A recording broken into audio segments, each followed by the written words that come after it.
Hi, I'm Perry Atkinson, General Manager here at theDove. Hey, check out our other videos and check out our website at thedove.us.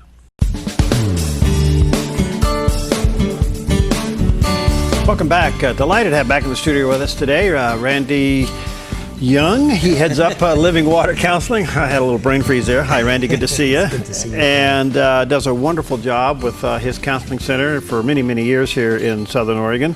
But he's offering a very unique training session for those who might be interested. Tell us about it. Yes, our new counselor and program director, Chris Bogosh, is going to be presenting a training for facilitators of small groups, and because there's a need for all of us as Christians to be able to share our faith as well as the things that we have learned through the struggles, trials of our lives. That's part of our testimony, which is part of our sharing of the gospel. Right, right. And so when we do that, sometimes we're not that comfortable, and there are so many needs within the community for people to be able to lead a home group or a group that has something to do with a specific issue, or just Bible studies.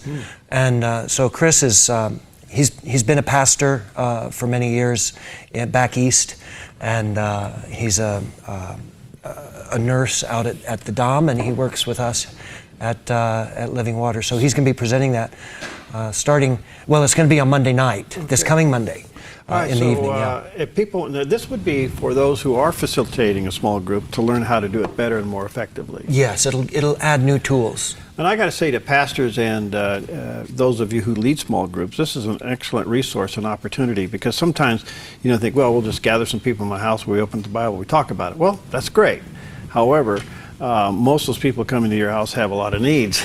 That's right. And sometimes those small groups become an opportunity for them to become a little bit more transparent. Yes. So anyway, you can call Living Water Counseling at 541-840-1924, 840-1924, and then get signed up to take these classes. And they're going to be on Monday night for a while? Well, actually, it's a single class. Oh, one class? It's one class. It's going to be several hours Monday night. I think about 3 hours. Wow. And Chris is a very good teacher, very, very to the point, direct. Also, for people who've done small groups before, they know that there are different kinds of personalities. And when we have different personality types, they don't always merge real well. Mm-hmm. And a lot of times people will come to a small group because they don't feel comfortable in other settings. They're hopeful to learn how to fit in and to be able to fit. And so one of the things that'll be taught in here is to identify the different kinds of people that come to a group, and to help manage the way that people interact, so that those who are more timid and sort of scared or intimidated, maybe who've been through a lot of struggles, and some people try to get really big, so to help it so that people don't get turned off to the group, and it's welcoming. I can tell you this, one of the big complaints I hear from people who lead small groups is it's hard to get people engaged. It takes them a long time. Yeah. And those who never really engage, you could actually worsen the situation if you don't know how to get them engaged. That's right. That's right. So. And so part of it will be kinds of questions, facilitating questions. It's not the small group leader in this that we're training is not somebody who is the one who's coming in with all the knowledge.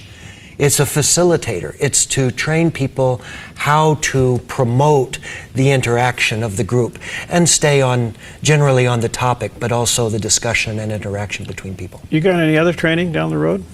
Well, yes, we've got a lot of things coming. We have, Connie O'Brien. Mm-hmm. She's our new play therapist, and she works with little children, and she teaches parents how to work with their children. Living Water now has, we have a play therapist at the early part of life. We have me and my marriage and family therapy training, sort of the in-between stages. And then we have Chris Bogosh, who's the expert on geriatrics and Alzheimer's and dementia. Wow. So we have the full lifespan. Right. And so when people come in, we help them to identify where they are, where their brokenness is, when people get married, and they have struggles in their marriage, oftentimes it's because of what happened or didn't happen earlier on in their life. And so when they are overcoming those wounds of history, a lot of times they don't know how to raise their children. They don't feel comfortable, grow up in a home that didn't have that well. Kids don't come with instructions, That's right. They don't come with an owner's manual. and so Connie teaches that, and we have actually coming up on the 28th. There's a parenting seminar that's being put on by Heritage Church, Jacksonville Pres, and Trail. It's being sponsored by them. It's being held at Cascade Christian. And I'm doing 2 different hours on 2 different topics in that seminar. But that's going to be great. It's got a lot of different people teaching from the community, some who are coming from outside. That's going to be a great training for Well, I just want to say again to those of you who are involved in small groups, and there's a lot, because the small group phenomenon ended up being a real foundation for a lot of churches. It really grew a lot of churches. People weren't comfortable coming into a big setting. They needed a more intimate setting. Yes.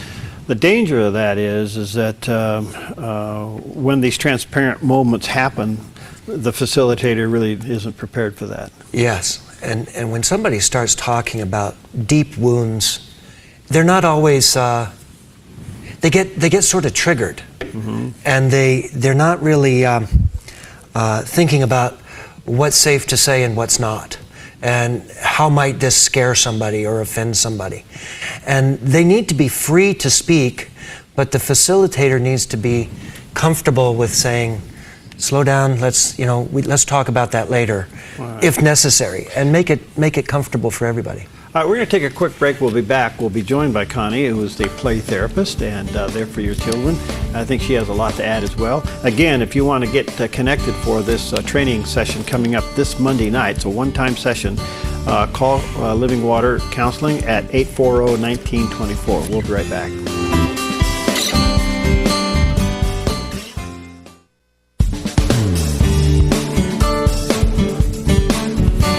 Okay, we're back, and Randy Young's with us today from Living Water Counseling, and they got a special training session coming up for those of you who are involved in leading a small group. And what a great opportunity for you to go to this training session. That's Monday night, this coming Monday night. It's a one-time deal, and you can call their office and get registered for it, 840-1924. But Randy, introduce Connie and her role with your organization. Yes, this is Connie O'Brien. And she has come alongside of us at Living Water. She works out of our space. She has an office also up in Grants Pass, play therapy, Southern Oregon play therapy. Southern Oregon play therapy, yes. And she's got a lot of background in this for many years. Ran a center in Oklahoma. And so we're really excited to have Connie with us. If you're not familiar with play therapy, folks, this is a fascinating way to find out what's going on with children. My sister is an art therapist. Oh, how exciting. And she does do some play therapy, but for the most part, she's an art therapist. Wow. And I've learned much talking to her over the years on how kids express themselves with art, which sometimes ends up in a sandbox. Exactly. So that's always fun. Tell us what play therapy is. Well, play therapy, like art therapy, is just a really wonderful modality to work with children. And one of the reasons that it is so wonderful is that so many times children don't really have the words to express what they're feeling, or if they do have the words, they're buried deep inside and they really don't know how to get them out. And so play therapy is a research-based modality in which children can come in, and children use toys, specific toys, not just any kind of toys, but specific toys and specific techniques in order to express how they feel. And so they use the toys really as their words. By the way, very effective. Very effective. I love it. Good. So how's this tie in with what you're doing? Well, we are so excited. I mentioned in the last segment how excited we are to have Connie on board and to have the ability to work with children. That hasn't been an expertise of mine. And so when Connie came on with us, I was like just ecstatic. And we work very well together when I'm working with a couple, for example, and we discover that they're having trouble with their children. They start coming in, instead of talking about how they're doing, they're going, oh, our kid's having, we can't get our kid to obey, we can't get our kid to do this, or I don't know what's wrong with our kid. Then they can go over and work with Connie, and she'll work with them on how to talk with them. She'll help with them with their parenting, as well as help the children explore ways to express what's going on inside. Are you also doing what I'm seeing here, supervised visitation? Well, that's one thing that we're in discussion right now, to collaborate and see if there would be a need for Jackson County to have supervised visitations. And I think that would be a really lovely addition to living water counseling. Yes.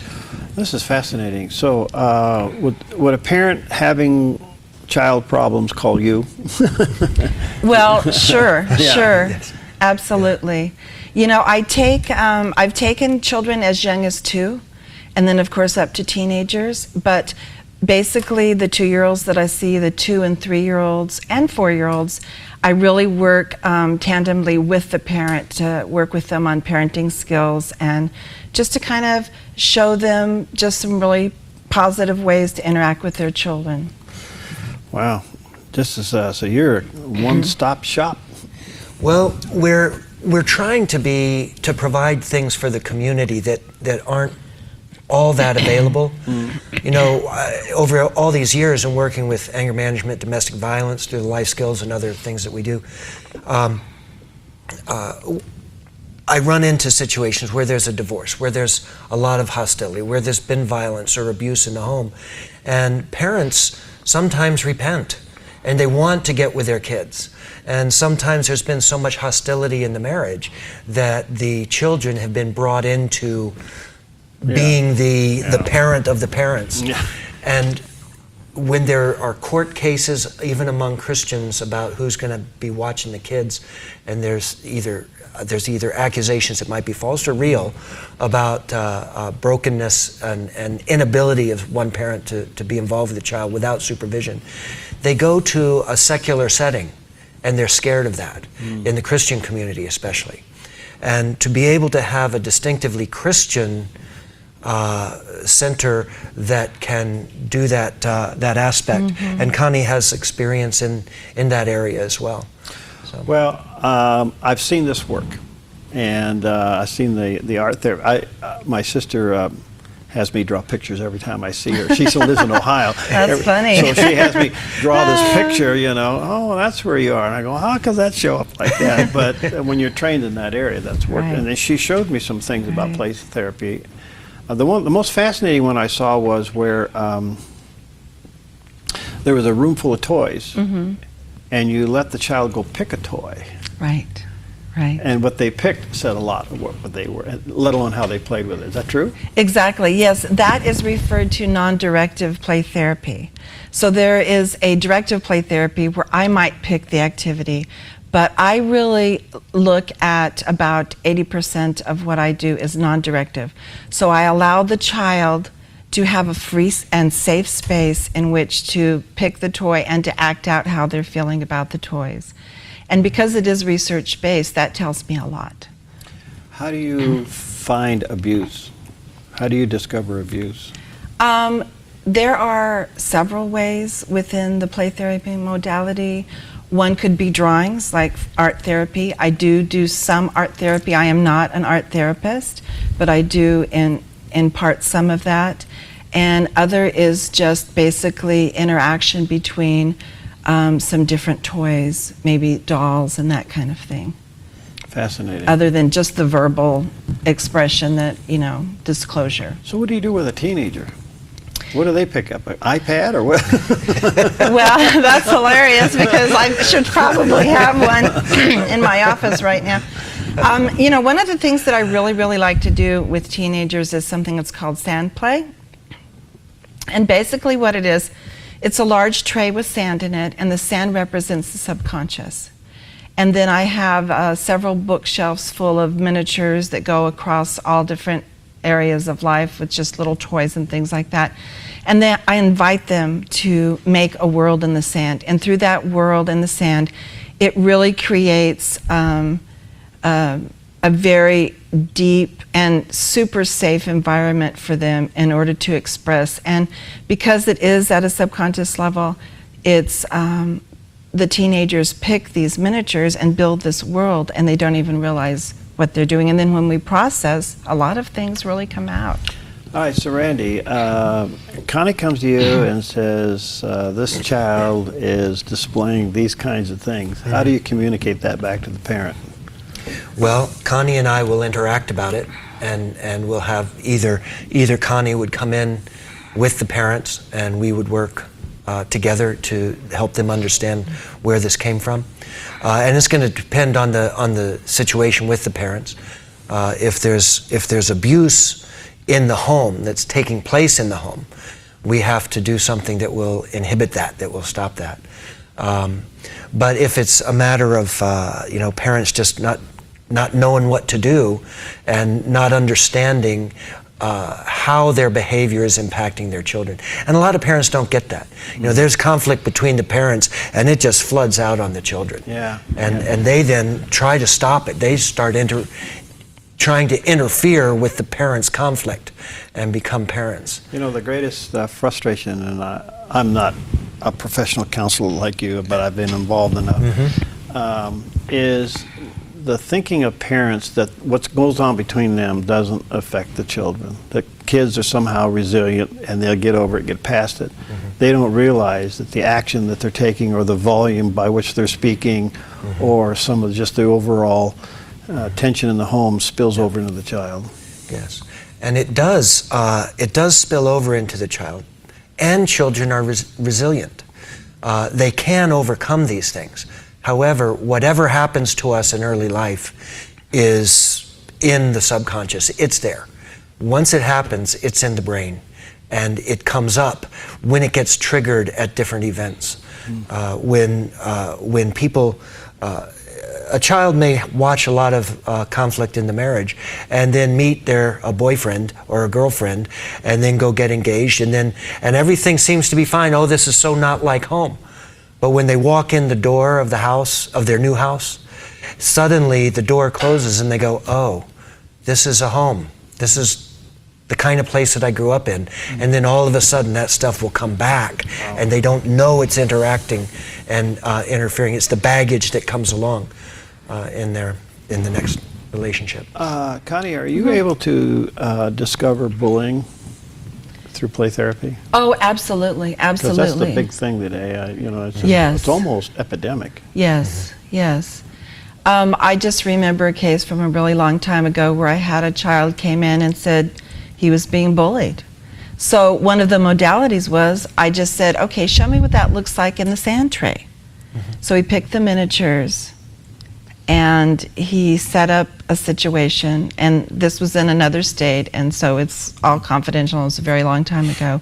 But it was really interesting to me because we had verbalized what was going on with him, but he really could not really show me and tell me clearly. So he set up this scenario on the sand, and we talked about the bullying situation. And it became very clear to me, and then I could help him work with some tools as to how he could combat that. Wow.